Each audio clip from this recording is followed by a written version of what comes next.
안녕하세요. 오늘은 객체지향 프로그래밍 OOP에 대해 한번 제대로 파헤쳐 보려고 합니다. 이름만 들으면 되게 복잡할 것 같죠? 근데 걱정 마세요. 제가 오늘 아주 기가 막힌 비유 하나로 속 시원하게 설명해 드릴게요. 소프트웨어가 점점 감당이 안 될 정도로 커지기 시작했을 때 개발자들이 머리를 싸매고 던졌던 질문이 바로 이거예요. 아니 이거 레고처럼 딱딱 조립할 수는 없는 건가? 아니, 왜 이런 질문을 하게 됐을까요? 배경을 좀 보면 1960년대, 이때 프로그램들이 막 거대해지면서 코드가 진짜 스파게티처럼 막 엉켜버린 거예요. 어디가 시작이고 어디가 끝인지, 뭘 하나 고치면 다른 데서 터지고, 말 그대로 소프트웨어 대위기 시대가 온 거죠. 와, 이거 뭔가 새로운 방식이 필요하다, 이런 목소리가 터져나오기 시작한 겁니다. 바로 그 혼돈의 시대에 정말 구세주처럼 등장한 혁신적인 아이디어가 있었으니 그게 바로 객체지향 프로그래밍입니다. 이건 그냥 기술이 아니에요. 그야말로 무질서한 개발 현장에 질서를 잡아주는 하나의 잘 짜인 청사진. 그렇게 생각하시면 딱 맞습니다. 자, 여기서 진짜 중요한 포인트. OOP를 그냥 코딩 스킬 중 하나로 생각하시면 안 돼요.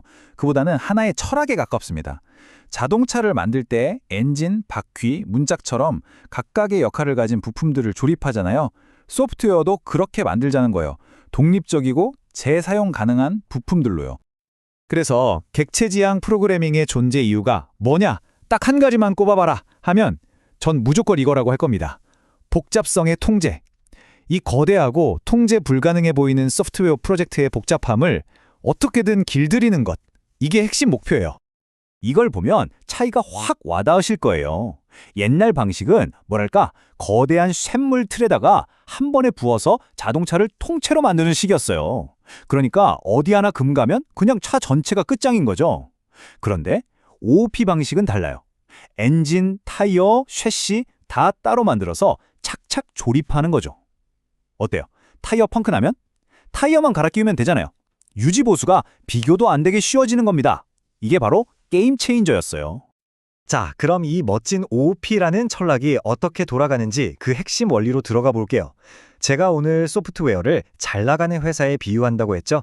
지금부터 말씀드릴 4가지 원칙은 바로 그 회사를 굴러가게 하는 가장 중요한 업무 규칙이라고 보시면 됩니다. 첫 번째 규칙, 바로 캡슐화입니다. 단어가 좀 어렵나요? 아주 쉬워요. 회사에 인사팀이 있다고 생각해 보세요. 직원들 연봉이나 개인정보 같은 민감한 데이터를 아무나 와서 막 볼 수 있게 두나요? 절대 아니죠. 인사팀 안에서만 안전하게 관리하잖아요. 바로 그겁니다.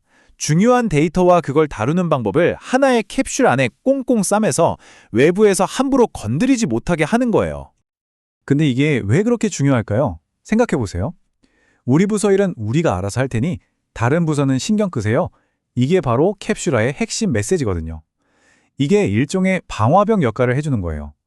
만약에 마케팅팀에서 실수했다고 해서 갑자기 회계팀 데이터까지 엉망이 되면 회사 전체가 마비되겠죠? 그런 대참사를 막아주는 겁니다. 이 안전한 분리가 소프트웨어 전체의 안정성을 말도 안 되게 높여주는 거죠. 자, 두 번째 규칙은 상속입니다.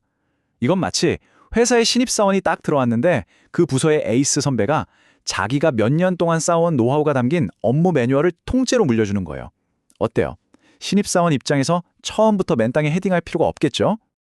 네, 바로 그거예요. 상속은 결국 생산성, 즉 효율에 대한 이야기입니다. 이미 검증된 선배의 매뉴얼, 즉 잘 만들어진 코드를 물려받아서 거기서부터 시작하는 거니까 개발 속도가 그냥 폭발적으로 빨라지는 거죠. 굳이 바퀴부터 다시 만들 필요가 없는 거예요. 이미 있는 멋진 자동차에다가 새로운 기능만 살짝 추가하면 되니까요. 생산성이 안 올라갈 수가 없겠죠. 세 번째 규칙은 다형성입니다. 와, 저는 개인적으로 이게 정말 우아하다고 생각하는데요. 이런 상황을 상상해 보세요. 회사 대표님이 전 직원 앞에서 자, 다들 일 시작합시다 라고 딱 한마디 했어요. 그럼 어떻게 될까요? 디자이너는 포토샵을 켜고 개발자는 코딩을 시작하고 마케터는 광고 기획을 하겠죠? 보세요. 일 시작해 라는 명령은 똑같이 하나인데 각 부서가 자기 역할에 맞게 알아서 다른 행동을 하잖아요. 이게 바로 다형성입니다. 바로 이 유연성이 소프트웨어를 정말 강력하게 만들어주는 비밀 병기예요. 만약에 우리 회사에 데이터 분석팀이라는 새로운 부서가 생겼다고 쳐요. 그럼 대표님이 또 일 시작해! 라고 하면 이 새로운 팀도 자기들만의 방식으로 일을 시작하겠죠? 중요한 건 대표님은 명령을 바꿀 필요가 없다는 거예요. 기존 시스템을 전혀 건드리지 않고도 새로운 기능을 얼마든지 추가하고 확장할 수 있다는 뜻입니다. 와, 이거 정말 대단하지 않나요? 자, 드디어 마지막 네 번째 원칙, 추상화입니다. 이건 우리 일상에 가장 가까운 개념일 거예요.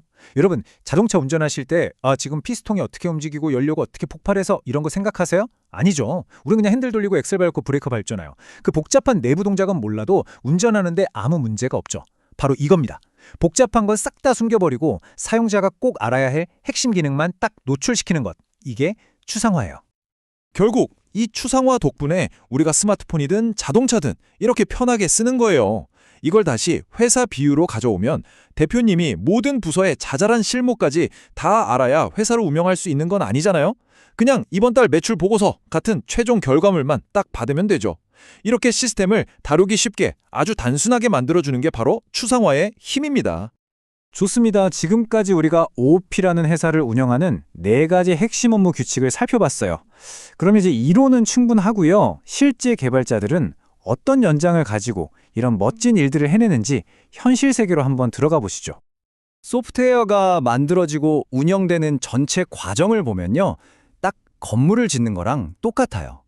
먼저 설계 단계에서 청사진을 그리고요.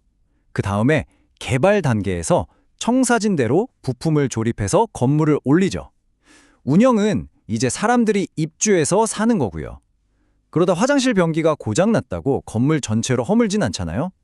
고장난 부분만 쏙 고치는 유지 보수를 하는 거죠. 아주 직관적이죠. 물론 개발자들이 이런 걸 맨손으로 하진 않겠죠. 전문가에겐 전문 도구가 있으니까요. 먼저 IDE라는 게 있는데 이건 코드를 쓰고 조립하고 고치는 모든 걸 할 수 있는 만능 작업대 같은 거예요. 그리고 프로파일러는 소프트웨어의 건강 상태를 체크하는 엑스레이입니다. 어디가 느리고 어디서 메모리가 새는지 족집게처럼 찾아내죠. 마지막으로 정말 중요한 깃은 프로젝트의 타임머신이에요. 모든 변경사항을 사진 찍듯이 기록해서 이거 잘못 건드렸다 싶으면 언제든 원하는 과거 시점으로 되돌아갈 수 있게 해줍니다. 아까 말씀드린 추상화에 진짜 기가 막힌 실제 사례가 있어요. 바로 JPA라는 기술인데요. 원래 데이터베이스에 데이터를 저장하거나 가져오려면 SQL이라는 좀 까다로운 언어를 써야 하거든요. 근데 이 JPA라는 걸 쓰면 개발자는 그냥 자기가 늘 쓰던 자바 객체를 가지고 편하게 작업하면 끝이에요. 그러면 이 JPA가 중간에서 마치 동시통역사처럼 복잡한 SQL 언어로 다 알아서 바꿔서 처리해 주는 거죠. 와, 이게 바로 우리가 말했던 복잡한 건 숨기고 버튼만 누르게 해주는 추상화의 정수라고 할 수 있습니다. 자, 이제 마지막 장입니다. 우리가 지금까지 이야기한 이 잘 나가는 소프트웨어 회사에 아주 똑똑한 신입사원이 한 명 들어왔습니다. 바로 인공지능이죠. 이 AI 동료와 함께 소프트웨어 개발의 미래가 어떻게 바뀔지 한번 들여다볼까요? AI의 역할 변화 속도가 정말 무서울 정도예요. 생각해보면 불과 몇 년 전, 과거만 해도 모든 코드를 사람이 한 땀 한 땀 짰죠. 그런데 현재는 어떻습니까? AI가 옆에서 코드를 대신 써주고 고쳐주는 훌륭한 코드 조수가 됐어요. 그럼 미래는요? 아마도 AI가 시스템 전체를 설계하는 시스템 설계자가 되고 인간은 이 회사가 나아갈 방향, 즉 비전을 제시하는 역할로 바뀌게 될 겁니다. 단순한 도구가 아니라 전략적인 파트너가 되는 거죠. 이 지점에서 우리는 오늘 내내 이야기했던 회사 비유를 다시 한번 떠올리게 됩니다. AI라는 엄청나게 유능한 직원이 코딩 같은 실무를 점점 더 많이 가져간다면 우리 인간 개발자의 역할은 과연 무엇이 될까요? 어쩌면 이 거대한 소프트웨어 회사의 큰 그림을 그리고 미래 방향을 결정하는 총괄 설계자, 즉 아키텍트로 진화해야 하는 건 아닐까요? 여러분은 어떻게 생각하시나요? 한 번쯤 깊이 고민해 볼 만한 질문을 던지면서 오늘 이야기를 마무리하겠습니다.